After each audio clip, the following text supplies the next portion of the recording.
Tienes la virtud y el perfume de mi adoración. En tu cielo azul las estrellas hablan del amor. Hola a todos, ¿cómo están? Bienvenidos nuevamente a su programa Ideando mi Ciudad. Este programa lo estamos realizando en la ciudad de Santa Cruz. Como ustedes pueden ver en la parte posterior, es una mirada de una zona de expansión de la ciudad de Santa Cruz, la zona del Urubó. Hoy tenemos un programa sensacional. Nos vamos a referir a ciudades competitivas. ¿Las ciudades compiten? ¿Qué es lo que compiten en las ciudades? Pues principalmente las ciudades compiten por la población. Es la población la que decide dónde va a vivir. Elige en qué lugar quiere vivir y lo elige en función de diferentes factores que le proporcionan las ciudades.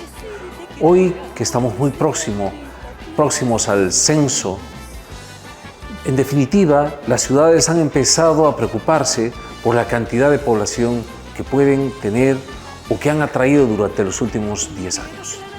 Por supuesto que las ciudades compiten. Y el día de hoy, en este programa, vamos a tener un invitado de lujo con el que vamos a hablar sobre estos factores por los cuales las ciudades crecen o decrecen. Vamos a hablar, como es costumbre, con nuestra población. En el segmento Así Opinamos, vamos a hacer consultas del por qué creen que crecen las ciudades y además qué factores son los que hacen atractiva o no una ciudad. Arranquemos desde Santa Cruz con el programa Ideando mi Ciudad, el tema ciudades competitivas. Y como es habitual, vámonos a conocer cuáles han sido las noticias más relevantes de la semana. Bienvenidos nuevamente al segmento de Noticias Urbanas. Esto ha sido lo más relevante de esta semana. Esta semana en la ciudad de La Paz se vivió la Fiesta del Gran Poder, donde miles de bailarines coparon las calles del centro paceño. Color y alegría en la festividad de Gran Poder. Noticia positiva para La Paz. Vámonos hasta Oruro. El gobierno autónomo municipal de esta ciudad prevé entregar alimento escolar desde agosto a las diferentes unidades educativas. Noticia positiva para Oruro. En la ciudad de Tarija, las juntas vecinales de barrios de esta urbe exigen que se reactive brigadas y patrullajes de efectivos policiales. En 15 días se emitirá un informe. Una comisión definirá el futuro de Ciudad Inteligente. Noticia positiva para Tarija. En Viacha, autoridades municipales y sectores sociales denunciaron excesos de algunos transportistas. Sin embargo, transportistas levantan bloqueo, pero el conflicto persiste. Diálogo en suspenso entre transportistas y autoridades municipales. Noticia negativa para Viacha. En una noticia preocupante, en la ciudad de La Paz, cerca de 2.000 toneladas de piedras y tierras cayeron sobre la avenida del Libertador. Un derrumbe en plena avenida deja vehículos sepultados y 6 heridos. Noticia negativa para La Paz. Vámonos a la ciudad de Tarija. El gobierno autónomo municipal de esta urbe prevé garantizar y duplicar la producción de miel. Alcaldía entrega insumos para el cuidado de apiario y abejas productoras. Noticia positiva para Tarija.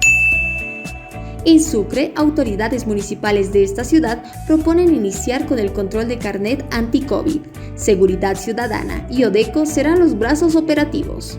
Activan operativos de control de carnet anti-COVID en Sucre. Noticia positiva para Sucre.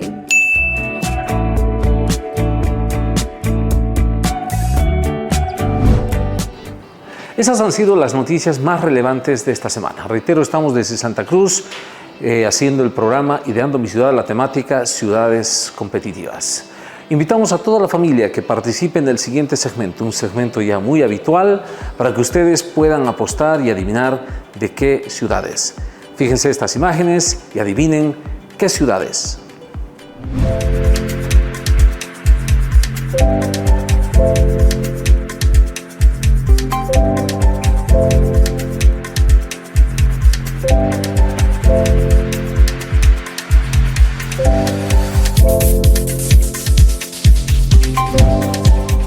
participar en familia, a participar con los amigos. Escríbanos en las redes sociales, el número de WhatsApp acá lo tienen. Tenemos grandes sorpresas para quienes adivinen de qué ciudad es. Bueno, les invito a participar en el siguiente segmento. Un segmento en el cual también queremos que ustedes observen bien, agilicen la vista y puedan encontrar la diferencia. Encuentra la diferencia. Aquí tenemos las imágenes. En esta oportunidad, en nuestro segmento Encuentra la diferencia, les mostramos dos imágenes para que analicen, observen con cuidado y encuentren las diferencias y también las similitudes. En la primera imagen, la imagen superior, podemos percibir una ciudad con amplias avenidas, pero aún con poco desarrollo urbano. Quiero llamar su atención con respecto al edificio de forma tubular, un edificio de color blanco. Es el edificio más alto que podemos encontrar en esta fotografía.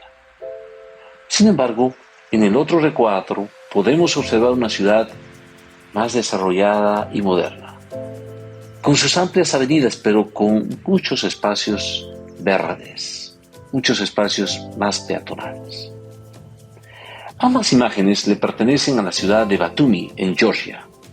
La primera imagen, la imagen superior, fue tomada el año 2012 y la segunda fotografía fue tomada después de 8 años, el año 2020.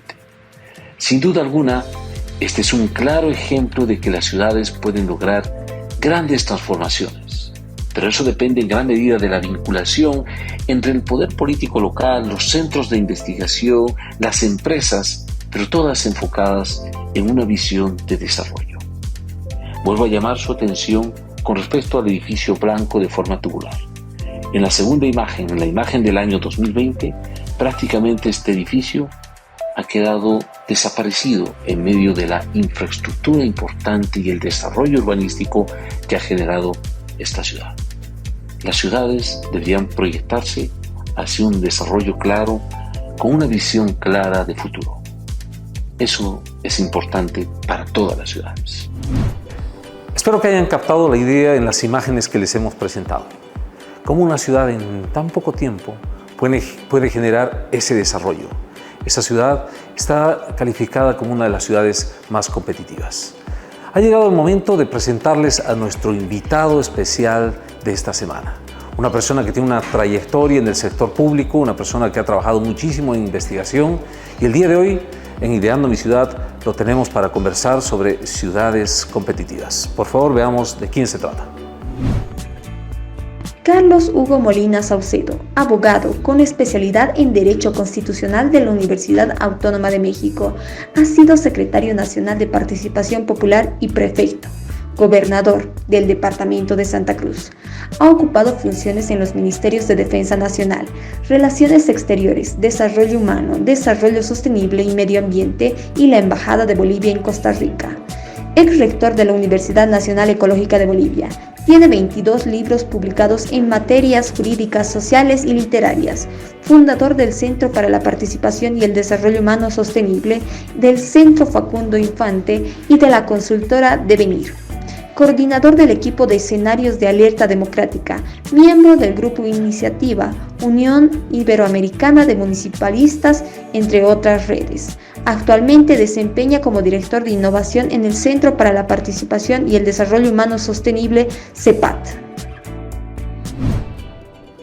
Carlos Hugo Molina, nuestro invitado de este programa Ciudades Competitivas.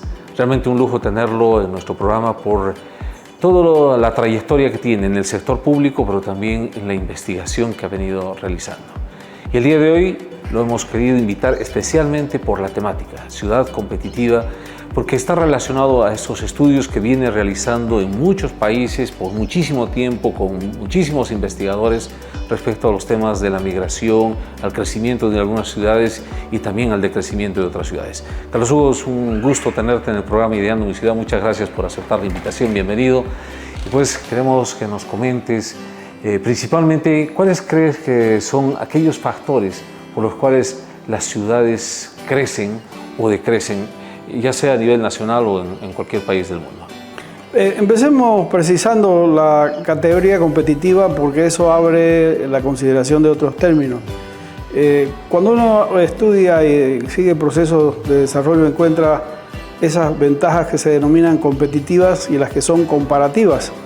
Las comparativas son las que tiene un espacio, en este caso, si hablamos de ciudades, de manera natural, de manera intrínseca y que no es modificable. Por ejemplo, capital de la República. Esa es una ventaja desde el punto de vista de otras que no tienen esa cualidad. Es una ventaja comparativa, porque es única. La tienen los puertos, porque esa es una cualidad que le permite tener determinadas condiciones que otras no tienen. O desde el punto de vista geográfico, unido a ciudades, las cataratas del Iguazú. Las ciudades que están alrededor de la catarata del Iguazú no son replicables en términos de condiciones. El término competitivo lo entendemos, César, como el desarrollo de potencialidades, de capacidades de acciones y de resultados que permiten entrar a ser comparados con otros.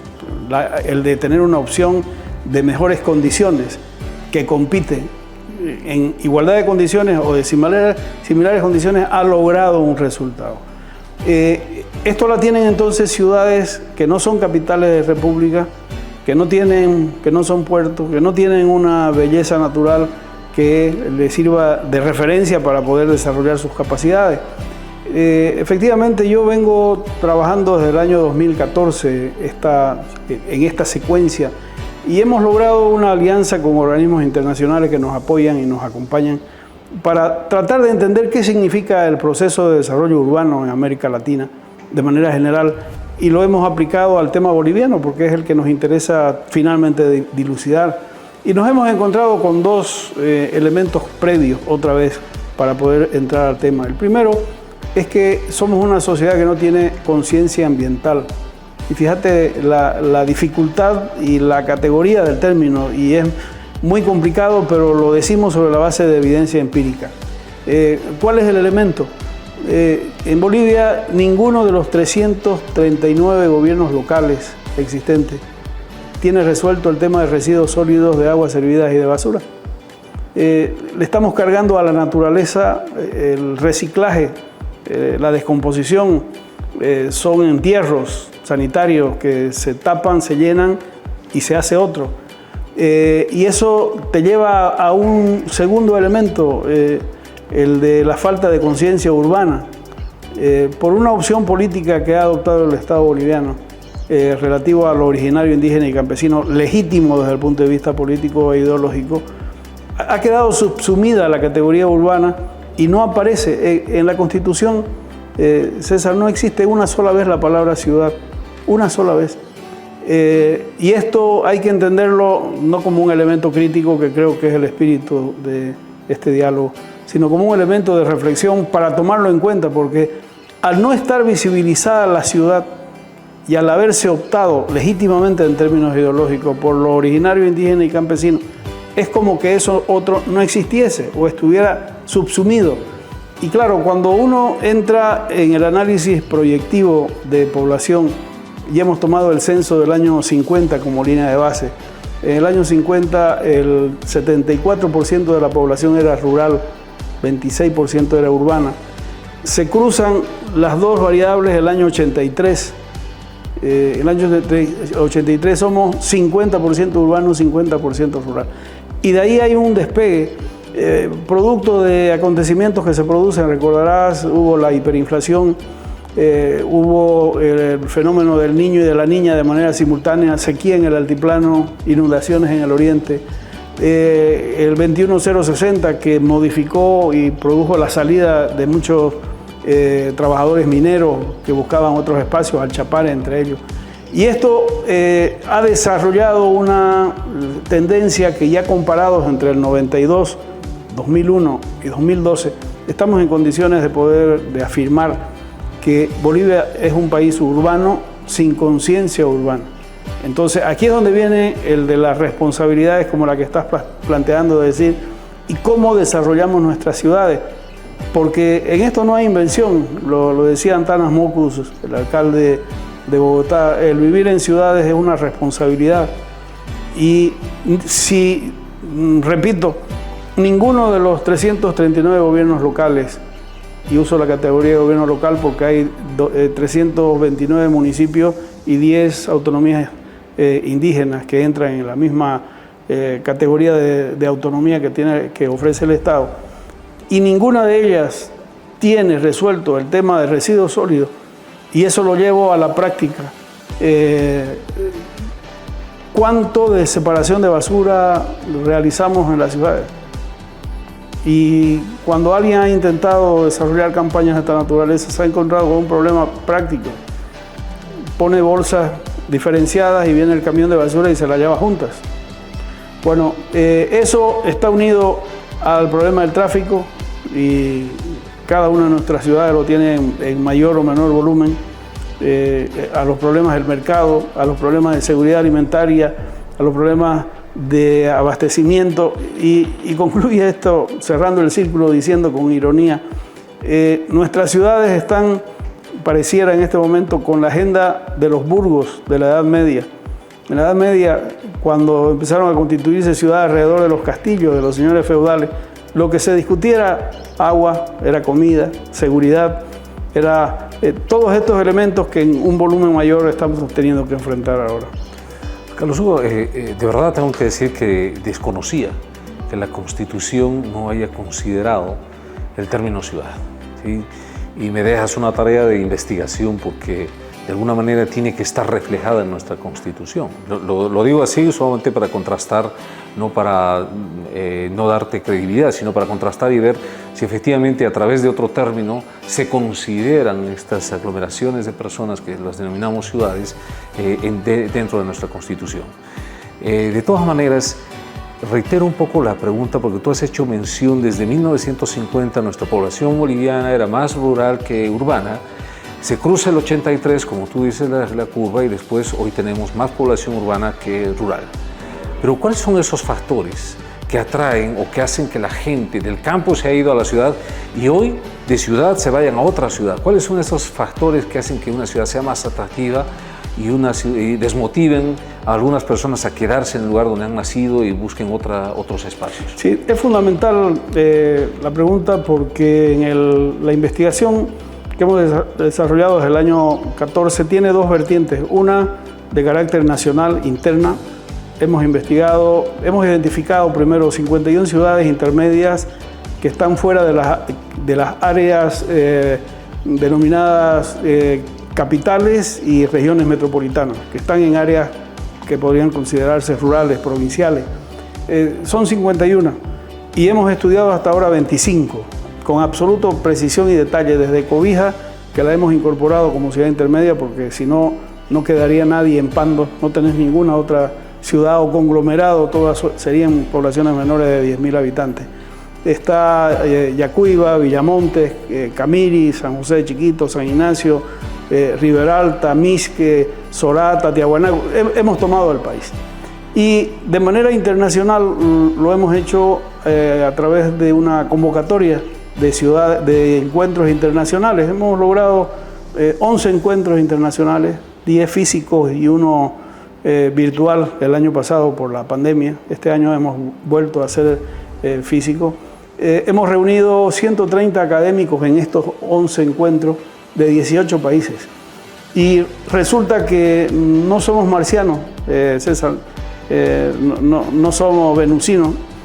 Lo que está ocurriendo en Bolivia es lo que ha ocurrido en América Latina. Y la pregunta que estás haciendo, ¿por qué la gente se va? Bueno, hemos encontrado una lista, ya es casi un pensum de situaciones donde están presentes la constante en la que derivan es la presión migratoria, no la migración en sí misma, sino la presión. ¿Y cómo definimos presión? Como el elemento que me genera la necesidad de ir a buscar lo que necesito en otro lugar. Entonces, un primer elemento de presión migratoria, y fíjate, esto va con la mentalidad rural, la mentalidad productiva de pequeña unidad productiva, es que esa unidad productiva que es normalmente familiar, que es comunitaria, no tiene distribución de excedente entre los miembros. La familia trabaja y produce, pero la esposa no tiene un sueldo, o los hijos, que son los que en este caso ejercen mayor presión. al no tener un ingreso medible, administrable, termina generando un elemento primero por el estudio, la necesidad de estudiar que no hay en el lugar, y luego el del desarrollo económico, administrar su vida por sí mismo. Entonces, mientras sigamos teniendo, y otra vez, esto no es solo para Bolivia, esto es para América Latina, pero para Bolivia lo encontramos absolutamente como una evidencia. Mientras no tengamos la posibilidad de que la gente que está trabajando reciba una retribución que le permita administrar esa retribución, vamos a seguir teniendo dificultades. Otra, Bolivia tiene 339 gobiernos locales, te decía, 256 con los datos del censo del 2012 son con poblaciones menores de 20.000 habitantes. 256 gobiernos locales de menos de 20.000 habitantes en el país, ninguno de ellos tiene un hospital de segundo nivel. Esto no es tinca, esto no es alogímetro, esto es constatación empírica. No hay. Y cuando uno va haciendo la investigación, analiza 130 variables en cualquier sitio. Llegamos y tenemos la hoja. ¿Hay o no hospital de segundo nivel? Y aquí no hay forma de inventarse, decir, tenemos uno que se parece. No, ¿hay o no hay? ¿Hay o no hay oficina de registro civil para inscribir el nacimiento de mi hijo, mi matrimonio, la defunción? ¿Sí o no? ¿Hay o no oficina del CEGIP para carnet de identidad, para tener brevet de conducir? Bueno, se va complejizando la lista y mientras más no existen en un lugar, la gente que vive en ese sitio, eso que tiene no, tiene que ir a buscarlo a otro. Y aquí viene una variable que tiene carácter mundial, César. Está demostrado en áreas urbanas, a 10 cuadras a la redonda de donde yo trabajo o vivo, o 15 minutos caminando, tengo casi la totalidad de los servicios básicos que necesito de manera imprescindible.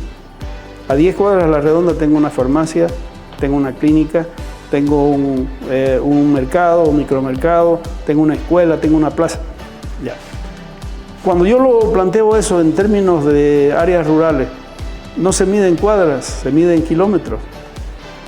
Y si yo tengo que asumir el desarrollo de alguna actividad productiva o de alguna gestión, de algún trámite, tengo que ir al lugar en el que me lo pueden brindar, y lo hemos comprobado durante la pandemia, las filas larguísimas que hemos tenido que hacer, los que vivíamos aquí, los que tenían que venir para terminar de hacer sus trámites. Bueno, ¿qué pasa cuando a uno que vive a 80 kilómetros de donde está haciendo su trámite le dicen, le falta un papel? 180, 160 kilómetros de ida y de vuelta. Vuélvase mañana, no está firmado, está en comisión. Bueno, esa ausencia de servicios básicos en el territorio te genera una presión migratoria en el que la gente se plantea el hecho de decir, ¿y para qué me voy a quedar aquí si cuando necesito algo tengo que ir a buscarlo en otro lugar? Y sigue la lista, hay una lista, son 10 temas identificados clarísimamente. Yo quiero compartir contigo el siguiente segmento porque salimos a las calles. El segmento se llama Así Opinamos. Y le preguntamos a la gente, ¿por qué crees que la gente se va a vivir a otra ciudad? Y me imagino que vamos a encontrar algunas coincidencias con esa lista de una investigación científica que está haciendo Carlos Hugo y que creo que puede ser también contrastada con lo que dice la gente. Veamos qué opina la gente en las calles.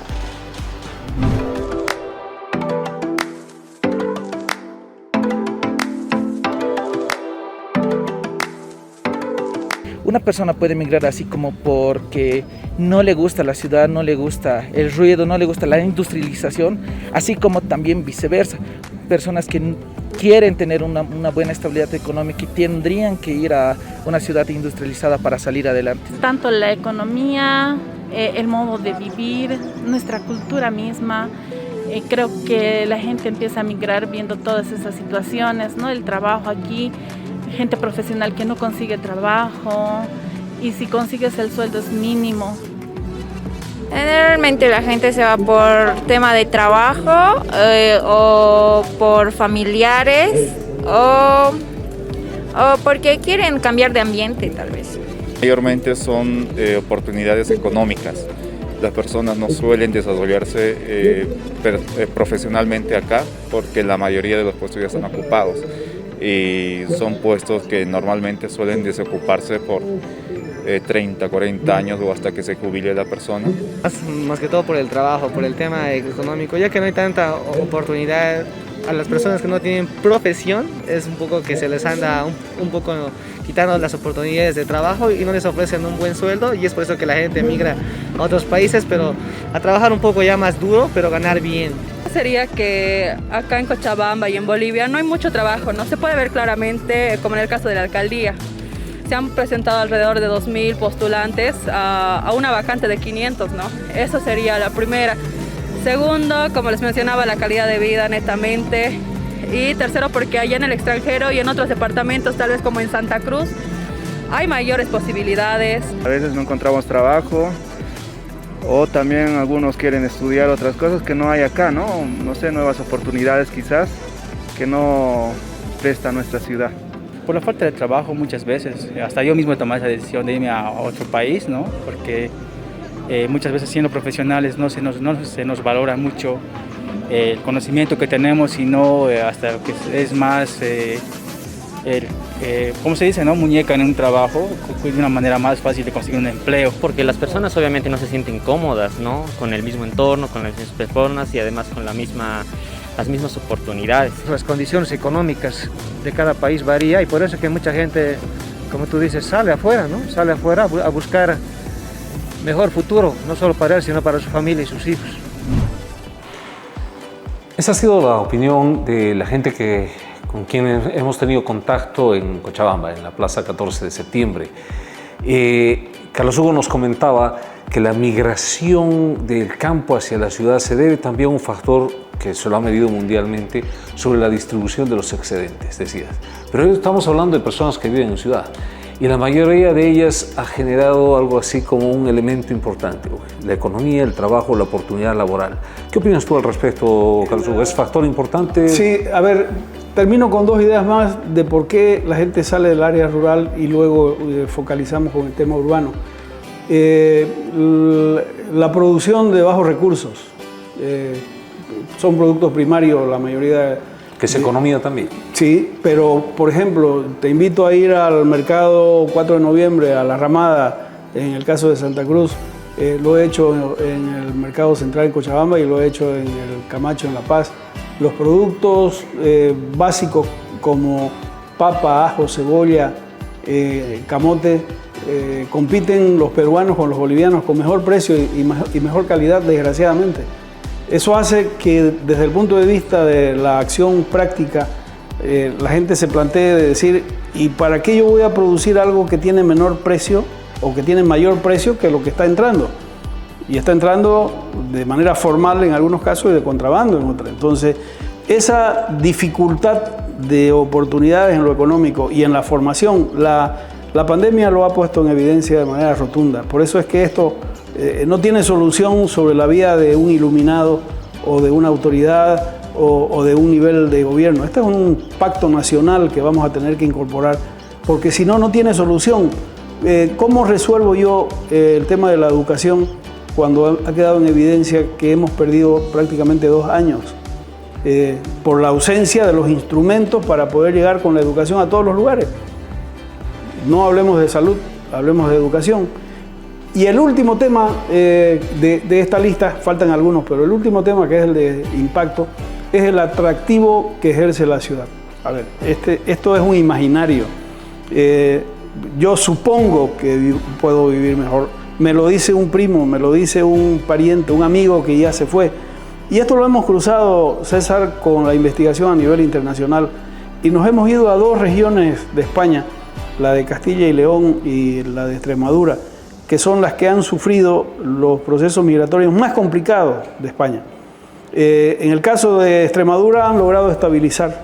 Ellos se propusieron desde hace 30 años atrás que ningún pueblo se cierre. Y lo han logrado sobre la base del desarrollo completo de los servicios en los territorios. En el caso de Castilla y León ha sido más complicado porque uno encuentra Esas son regiones que tienen todas salud, que tienen caminos, que tienen energía, que tienen educación en distancia razonable, que tienen absolutamente todo y la gente se va igual.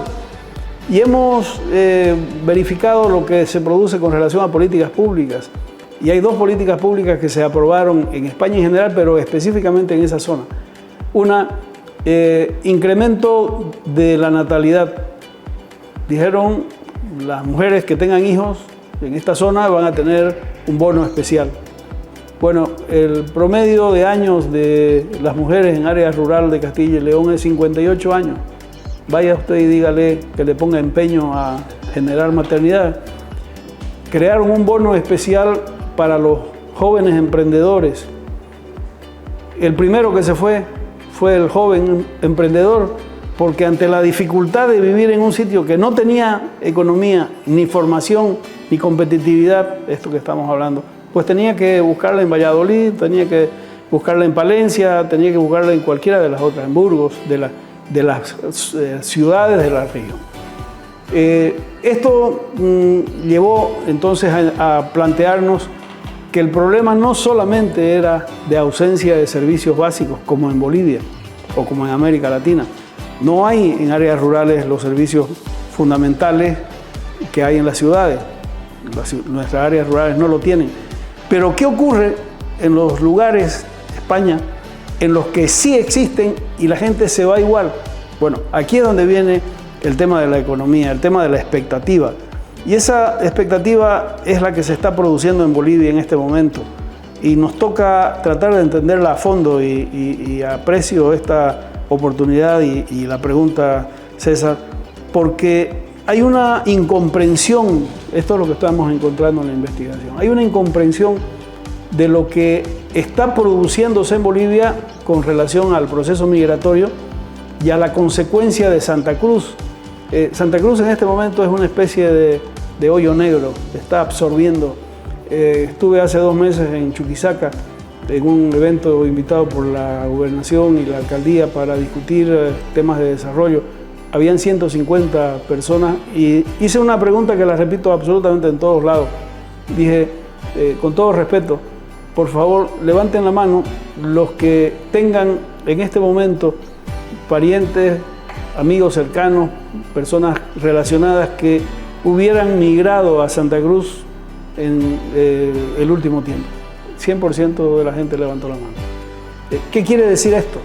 Quiere decir que frente a la opción, a ese atractivo de ciudad primero, y a esa opción económica potencial de desarrollo, se está produciendo este proceso de migración tan complicado que está sufriendo la ciudad de Santa Cruz y que puede generar dificultades, ya la está generando en materia de servicios básicos, en materia de crecimiento urbano, en materia de planificación, pero también de confrontación. Ahí estoy encontrando un falso debate y debiéramos discutirlo a fondo del desarrollo de Santa Cruz, que hay sectores que lo están planteando como contrario al interés de Bolivia. Y lo digo esto en términos objetivos, porque es un falso debate.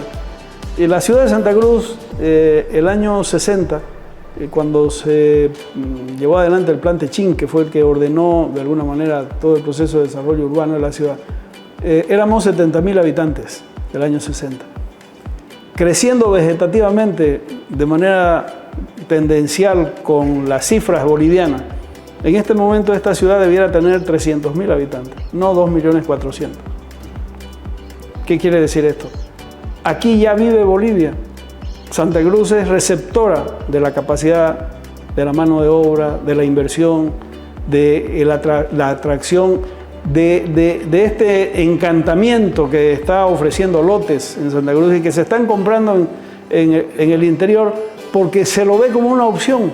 Bueno, esto es, lo dijo, recordemos la frase, es la economía, estúpido, Clinton hace mucho tiempo atrás, para decir, si no encontramos una solución razonable, pensada, de política pública que permita recuperar procesos de desarrollo de manera integral en el país, esto es una tendencia y las tendencias son muy difíciles de manejar. En la investigación termino con esta reflexión en esta parte.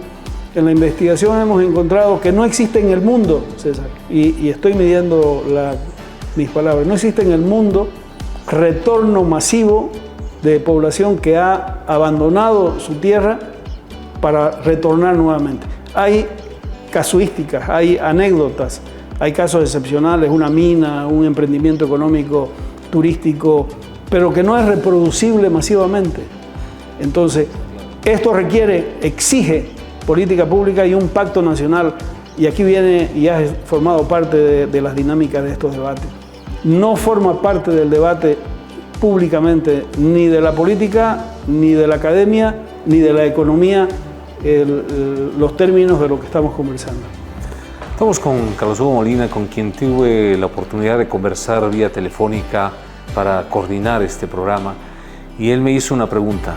Me dijo: ¿cuántos terrenos, lotes para construcción de vivienda crees que hay en este momento en oferta en el mercado cruceño? Yo le dije: no, la verdad no sé, dime un número. Y bueno, a la presión que él generó, le digo: bueno, 100.000, así un número, lanzando una idea, y él se ríe y le dice: no, de lejos estás equivocado, son más de 2 millones de terrenos. Los dejo con esa cuestionante, vámonos a un corte y lo comentamos después. Sigamos con Ideando mi Ciudad.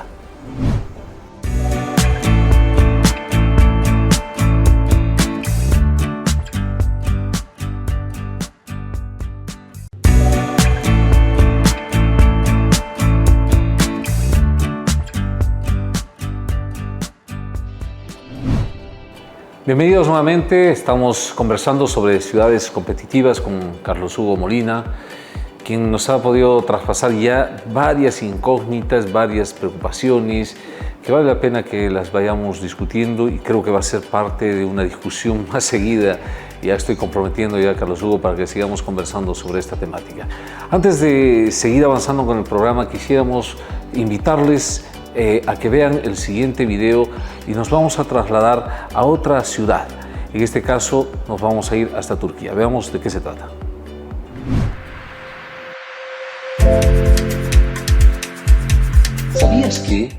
¿Sabías que Gaziantep es la sexta ciudad más grande de Turquía? Tan solo en la década de los años 70 tenía una población de aproximadamente 120.000 habitantes. Hoy en día, esta cifra llega a 1.840.000 personas. Gaziantep tiene recursos naturales limitados, no es una ciudad portuaria y no cuenta con conglomerados de empresas de alta tecnología. Sin embargo, las firmas de manufacturas ligeras de Gaziantep venden sus productos en 175 países de todo el mundo. Las exportaciones aumentaron 10 veces en solo 11 años, pasando de $620 millones en 2002 a $6.200 millones en 2013. En la década de 1999 a 2009 se ubicó en el 9º lugar a nivel mundial en términos de crecimiento económico. Entre 2005 y 2012, el Producto Interno Bruto creció en promedio 6.3% al año y la tasa de empleo anual aumentó 3.6%. Sin dudas, Gaziantep es una ciudad competitiva. Durante la entrevista, Carlos Hugo nos mencionaba de ventajas comparativas y ventajas competitivas. Muchas veces creemos que por estar cerca de un puerto tenemos una gran ventaja comparativa que puede hacernos muy competitivos, o tener algunas otras características. Pero el ejemplo que nos ha desarrollado el equipo de producción nos muestra que no es una ciudad portuaria, no tiene la mejor ubicación, ni tiene las mejores conexiones industriales. Sin embargo, ha logrado un desarrollo económico, que es lo que hemos venido hablando, y que a la gente le interesa: trabajo, ingresos. ¿Sí? Es la economía estúpido, como tú lo has hecho en referencia a uno de los discursos o charlas que ha dado Bill Clinton. Y en este caso, estamos hablando de que se ha convertido en una ciudad competitiva utilizando esas cualidades de ciudad que tenía. Aquí viene la siguiente interrogante, Carlos Hugo, ¿Qué deben hacer nuestras autoridades o cómo debemos nosotros plantear política pública para que efectivamente las ciudades, y no solamente una, como has planteado tú en el caso de Bolivia, sino las ciudades de Bolivia empiecen a generar su propia dinámica y por supuesto se conviertan también en atractores de población y puedan además mantener a la población y crecer también económicamente, pero también demográficamente? A finales de la década del 90, César, el PNUD convocó a un debate en Cuenca, en el Ecuador, para encontrar algunas claves que permitieran entender cómo ciudades y territorios, ya estamos abriendo el espacio, ya no solo hablemos de ciudad, estamos hablando de territorios, porque la ciudad termina siendo una suerte de ciudad-estado que unifica lo urbano y lo rural, que habían logrado desarrollo sin ser capitales y sin ser puertos. Y ubicaron esas ciudades, Córdoba, Medellín, Guadalajara, Monterrey, Cuenca, específicamente Santa Cruz. Y luego de hacer esta selección, ubicaron 10 ciudades. Buscaron personas, me invitaron. Y cada uno llevaba y explicaba por qué creía que era que eso se había producido. Y hubo una constante. En todos los casos había existido un elemento de planificación, había existido una visión de mediano y de largo plazo, había existido un equipo de gente que había soñado su espacio, que se había propuesto acciones y que estaban ahí esperando la oportunidad, como efectivamente se produjeron. Bueno, esto lleva a entender que el elemento fundamental de la política pública es imprescindible por una razón muy sencilla. De estas 25 que hemos estudiado, una ciudad intermedia por antonomasia para entender de lo que estamos hablando es Riberalta. Riberalta, para redondear, está por arriba de los 100.000 habitantes. Hace 2 años y medio ha inaugurado un hospital de segundo nivel que debe cubrir a 300.000 personas. Muy simple, es un acto de inteligencia. Las 3 provincias del norte del Beni, más la ciudad de Guayaramerín, si tienen un problema de salud, tendrían que elegir Trinidad, pero ¿para qué van a ir a Trinidad si lo tienen en Riberalta? Y exactamente lo mismo con Pando. Las 4 provincias de Pando que están al otro lado del río Madre de Dios, que por ser pandinas debieran ir a Cobija, y Cobija está a 350, a 400 kilómetros, cuando cruzando a nado el río están en Riberalta. Y en Riberalta no les pueden decir, oiga, usted es pandino, tiene que irse a Cobija, si está ahí. Isiama, Iturralde, del norte de La Paz, va a Riberalta, va al hospital de Riberalta, porque para resolver el problema de salud tendría que irse, el más cercano es Cobija, no le da garantía, o tendría que irse a La Paz, la distancia es infinita en términos de opciones. Bueno, ese hecho hace que Riberalta sea un punto geográfico del país que debe cumplir una responsabilidad, porque todo ese universo de gente que está alrededor tiene que cumplirlo. Ahí no hay discusión. Sí la hay en otra ciudad intermedia que es imprescindible conservar y mantener en esa cualidad, que es Misque. Misque está en un punto estratégico en Cochabamba. Si desapareciese Misque, que está en proceso de desarrollo productivo menguando por un tema de agua muy complicado, dejaría un espacio de tal naturaleza que todas las poblaciones, Omereque, Pasorapa, tendrían que irse hasta Cochabamba. Entonces, Misque tiene que ser una ciudad intermedia. Y la ciudad intermedia tiene 2 variables que deben ser coincidentes: servicios públicos, competencias públicas que debe poner el Estado, y desarrollo de capacidades y de emprendimiento que le corresponde al sector privado. Bueno, cuando se dan esas 2 cualidades, es posible resolver un acuerdo, a través de un acuerdo, estos procesos de desarrollo. Porque pueden haber los servicios, otra vez, aquí viene la experiencia que nos da España, que nos da Europa en general, puede haber la totalidad de los servicios públicos en un territorio, pero si no hay economía, la gente se va a ir. Y la economía solamente no puede resolver porque tiene costos especiales.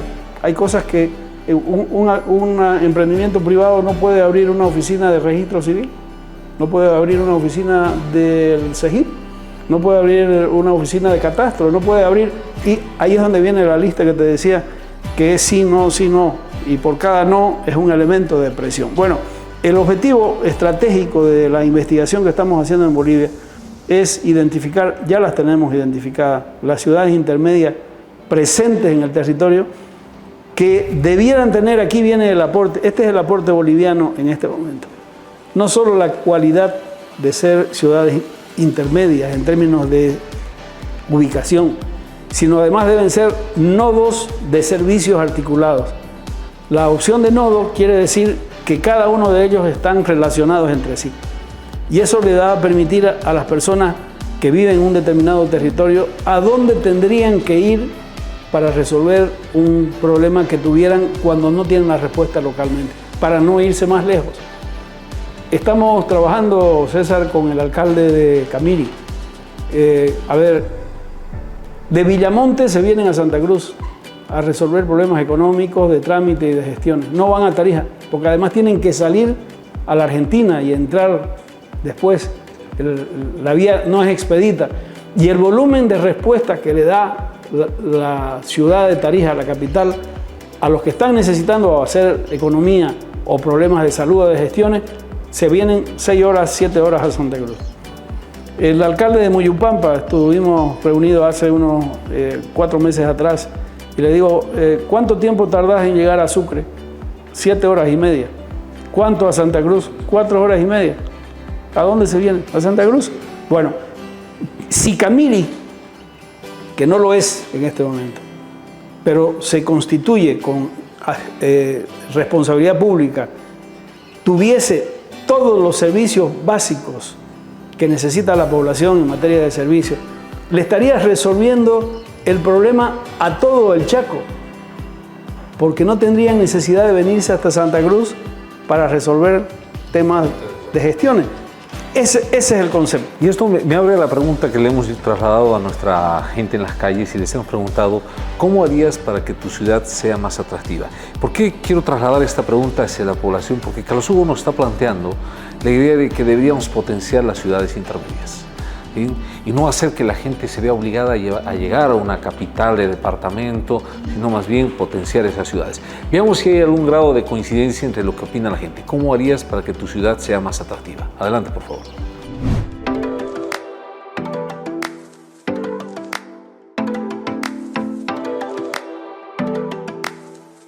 Reorganizar a aquella gente que está vendiendo en las calles, crear más mercados, no sé, tal vez crear más parques para los niños, centros culturales, más espacios para la juventud, para que pues vayan creciendo más sanamente, ¿no? Haría más patrullajes, como te decía, porque primero es eso, después seguridad ciudadana, exacto, y tal vez más reciclaje, porque hay mucha contaminación. En el tema del medio ambiente y tal vez tendría que haber un refugio de animales, como por ejemplo para los perritos. Hay mucho eso de la contaminación y tal vez podrían poner, como te digo, basureros en lugares estratégicos porque es lo que se ve menos. Por lo menos en Cochabamba hay muchos lugares turísticos, pero no están muy bien explotados y más allá de ser explotados no están muy bien cuidados. La Laguna Laday es el gran ejemplo, que podría ser el gran ejemplo turístico para todo Cochabamba, pero no está muy bien cuidado, no tiene el tratamiento de aguas hervidas y año que pasa el deterioro incrementa. Organizando lo que es la ciudad, creando un poco más espacios verdes, la contaminación, lo que es por ejemplo todo el aroma, nosotros sabemos cómo es ese lugar, podríamos igual lo que es con la basura, todas esas cosas, organizar a los vendedores de la calle, todas esas cosas, cosa que sea más atractiva como un lugar turístico así. Me gustaría que existan más edificios, que los empresarios inviertan más en la ciudad, que haya más zonas verdes y haya mejor calidad de vida para todos. Lo que tendríamos que hacer es trabajar, autoridad, conjuntamente nosotros, porque Cochabamba es nuestra casa y nuestra casa de alguna manera tenemos que cuidarlos todos. Haría más publicidad para el turismo, más vegetación, más paisajes. Los ambientes, no sé, la educación. Incentivaría más lo que son los lugares turísticos. Acá en Bolivia tenemos, Cochabamba, tenemos bastantes lugares bonitos que no son muy conocidos. Explotar el ámbito turístico, porque en Cochabamba tenemos bastante lugares hermosos a los cuales uno podría explotar, ya que también al nivel general Bolivia no explota eso. Entonces, mucha dejadez por parte de las autoridades. Valorar más el producto que tenemos, a las personas que el esfuerzo, el conocimiento, y así no traer, digamos, a gente de hasta de Santa Cruz o después departamentos para que nosotros mismos como cochabambinos surjamos como departamento, ¿no? Mejorar esa situación. Cuando hablamos con la gente encontramos siempre sabiduría y yo me quedo con lo que dijo la señora. Deberíamos trabajar las autoridades con nosotros mismos.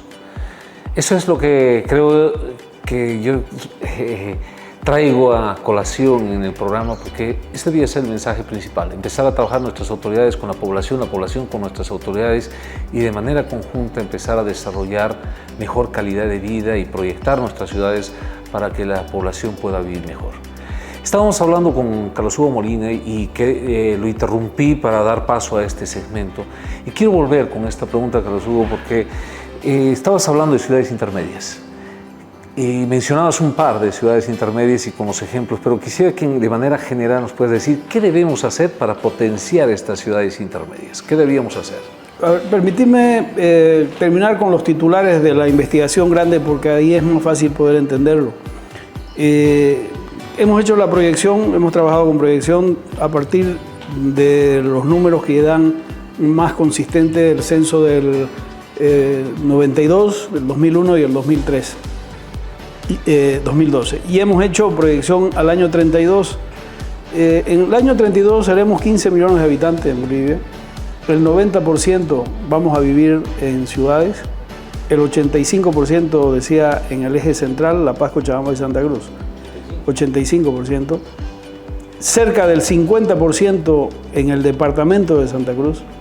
Y esta mancha urbana, esta región metropolitana que llegará hasta Montero y más adelante, hasta El Torno y más adelante, seguramente estará bordeando el Río Grande, y por acá estamos cerca de Buenavista con oferta de lotes, tendrá alrededor de 5 millones y medio. A ver, cuando uno se compara a sí mismo, aparece un cierto desasosiego. Claro, vamos a hacer en 10 años 5 millones y medio en un área de conurbada, no de una ciudad, en un área conurbada. Bueno, en este momento 18 millones tiene San Pablo, 24 tiene México, y están viviendo. ¿Qué quiere decir? Que tenemos que buscar respuestas, como has hecho con esta ciudad que me has compartido. ¿Qué hicieron? Porque esto es un acto de inteligencia.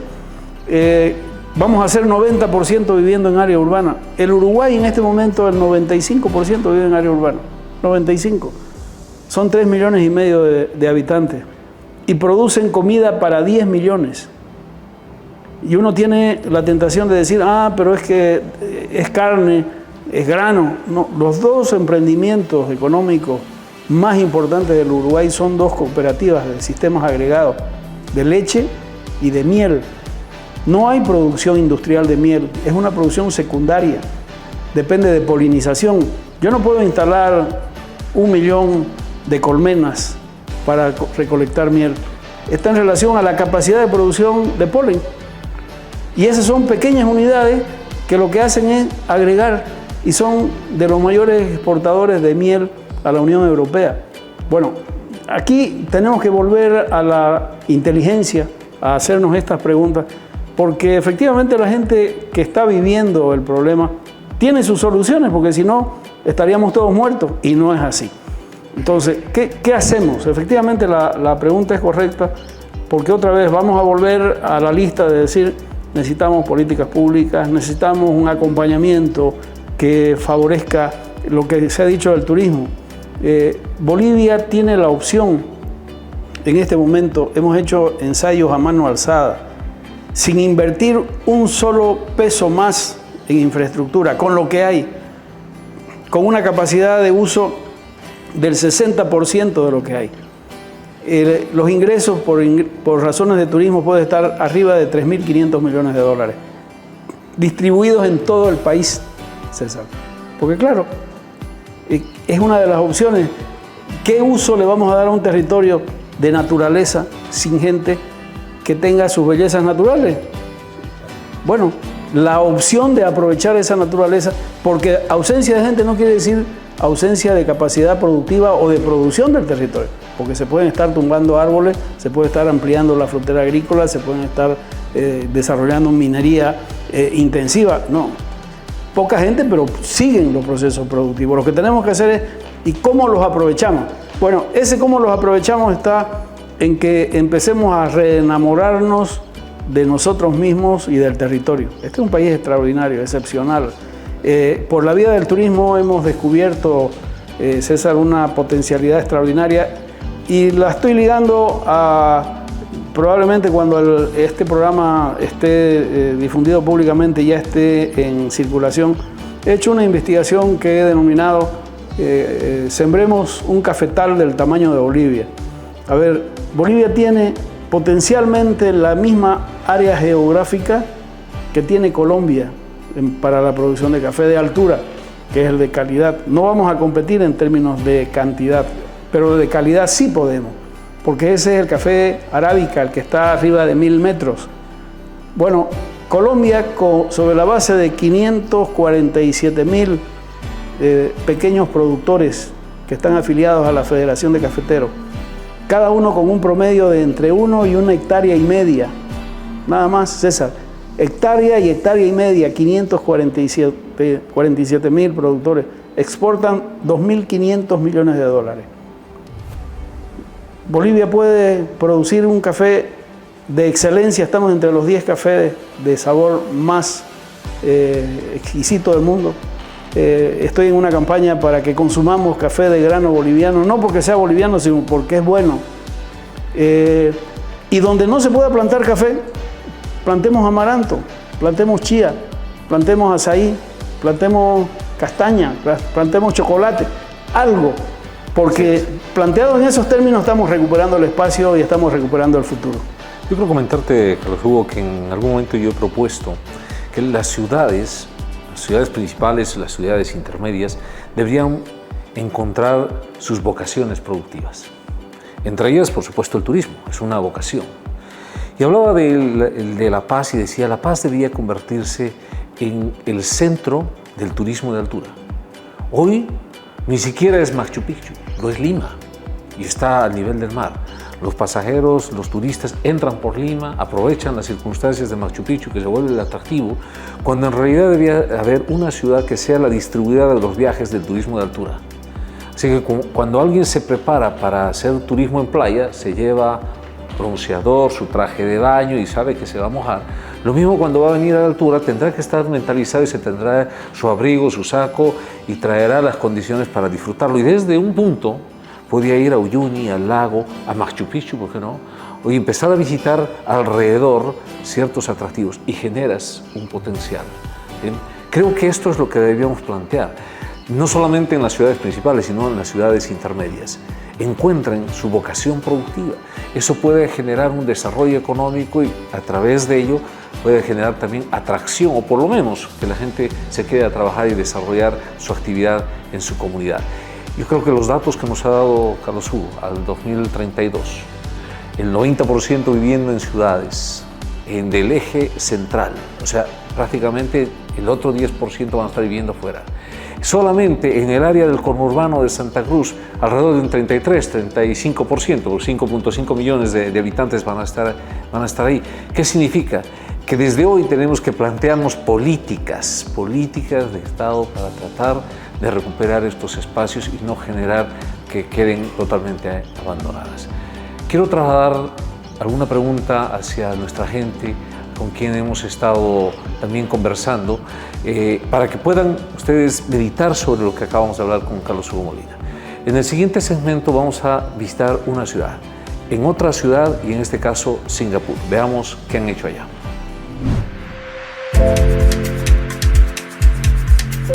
Hoy en el segmento En otra ciudad conoceremos Singapur. Según el informe de competitividad global del año 2019, este pequeño país logró destronar a Estados Unidos como el más competitivo del mundo. Con un territorio que lo hace uno de los países más pequeños del mundo y una población de menos de 6 millones de personas, Singapur es un ejemplo de desarrollo para el resto del planeta. Entre sus varias cualidades hay que resaltar que esta ciudad-estado ocupa el primer lugar en infraestructura, principalmente por la calidad de sus caminos, la eficiencia de sus puertos y sus servicios aeroportuarios. Esta ciudad se ha destacado en la última década por convertirse en una nación rica, bien educada, segura y protectora del medio ambiente, convirtiéndose en el país con la economía más competitiva del mundo. Volvemos, recordamos de que al principio del programa les presentamos las imágenes de una ciudad, allá en familia, vean de qué ciudad es, apuesten, adivinen de qué ciudad se trata. Carlos Hugo, el tiempo se nos ha agotado en esta entrevista, realmente ha sido muy intuitiva. Yo quiero agradecerte por tu generosidad, pero también reconocer el trabajo que has venido haciendo en Bolivia a través de la investigación y esos procesos que nos han traído el día de hoy sobre esta mesa y esta discusión, datos realmente significativos que debían ser trasladados hacia las autoridades, pero también hacia la población para que de manera conjunta desarrollemos políticas públicas. Quisiera, antes de despedirme, que tú puedas expresar algunas ideas finales sobre lo que consideras que debíamos plantear como política pública para el desarrollo de las ciudades y principalmente potenciar nuestras ciudades intermedias. Ha señalado algo que es fundamental, César, y es que en esto no hay invención, en esto hay inteligencia y nos toca actuar de manera inteligente para descubrir, desentrañar y encontrar lo que nosotros llamamos la orquídea. Cada territorio tiene una orquídea. Es una metáfora sobre la base de Concepción que venimos desarrollando desde hace 22 años, un festival hoy internacional de la orquídea. Hace 23 años ahí no había nada y hoy sí. Entonces la metáfora que nos planteamos es decir, ¿y cuál es la orquídea del territorio? Porque la orquídea lleva a una identificación colectiva, no es un acto de iluminación, no es un acto de inteligencia extrema, es un acuerdo, el acuerdo es la cohesión. Y por eso el turismo es fundamental entenderlo como esa base, porque incorpora a más de 20 actores que tienen que trabajar en consonancia los 20 actores, porque si se corta una cadena, un eslabón de la cadena, perjudica todo. No es solo el hotel, no es solo el restaurante, no es solo el transporte, es todo. Cuando se está grabando este programa, busqué el dato para poder compartirlo. En este momento hay 12 paros y bloqueos en Bolivia, en diferentes lugares. Bueno, eso es perder la oportunidad excepcional. No estoy descalificando, no critico la razón social que está planteando la demanda. Es legítima o puede ser legítima, pero ese no es el camino. Porque si seguimos bajo esa línea, estamos perdiendo la potencialidad más extraordinaria que es la que nos está dando el país en su riqueza y en su diversidad. Este es un país de aventura, César. Se puede saber cuándo se llega, pero no cuándo se va a poder retornar. Y estamos perdiendo lo que ocurre en los territorios. San Ignacio de Mojos, Tarabuco, el Salar de Uyuni. Y cuando uno va viendo todos estos lugares repartidos y le damos la visión de que se conviertan en un archipiélago, y archipiélago quiere decir ligados entre sí, pueden perfectamente aprovecharse de la manera que lo hizo La Paz durante mucho tiempo, y hay que revisar y modificar eso con Rurrenabaque. Rurrenabaque era un punto de referencia mundial, se ha perdido. ¿Cómo hacemos para recuperarlo? ¿Cómo hacemos para recuperar la potencialidad de Misiones jesuíticas? Es única en el mundo, restaurada, en el que se practica la cultura viva. Y no hablemos del lago, y no hablemos del Salar de Uyuni, que ya están consolidadas. Entonces, estamos frente a la necesidad de un reto, a la necesidad de asumir un reto de cohesión social. Y esto no quiere decir olvidarnos de las diferencias, desconocer las diferencias existentes. Quiere decir de manera inteligente ponernos de acuerdo para que esto funcione. Porque este país puede perfectamente funcionar. Yo creo que para todos nos ha resultado muy corto el tiempo en esta conversación que hemos tenido con Carlos Hugo. Yo quiero comprometerte, Carlos Hugo para que podamos tenerte en otro programa, seguir hablando de estos temas que sé que son de interés de las personas que nos están observando en este momento. Te agradezco muchísimo por tu tiempo y tu generosidad y por habernos compartido tu conocimiento, tus análisis y aquellos estudios. Carlos Hugo, muchas gracias por tu tiempo. Volvemos después del corte con Ideando mi Ciudad. Estamos hablando de ciudades competitivas.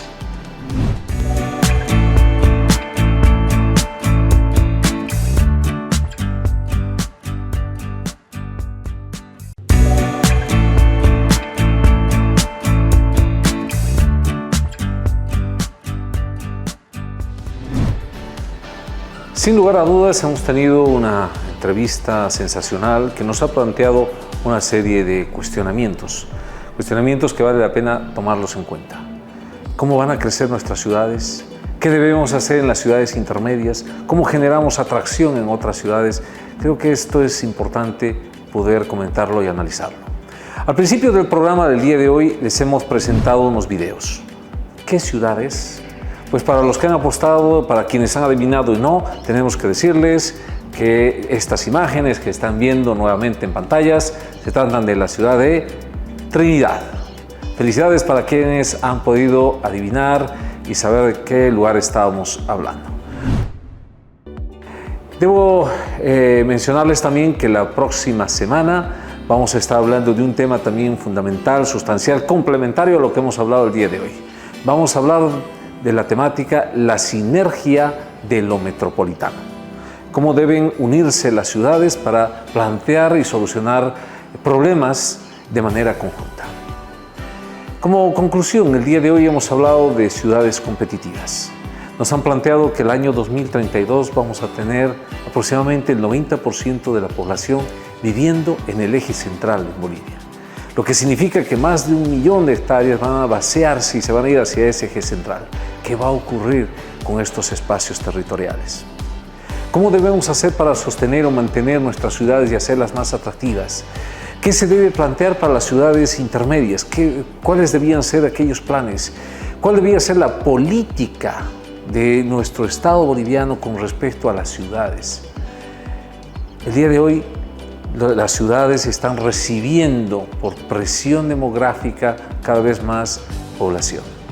¿Cómo hacemos para que esa población que se va a acumular en estas ciudades vivan bien, tengan calidad de vida?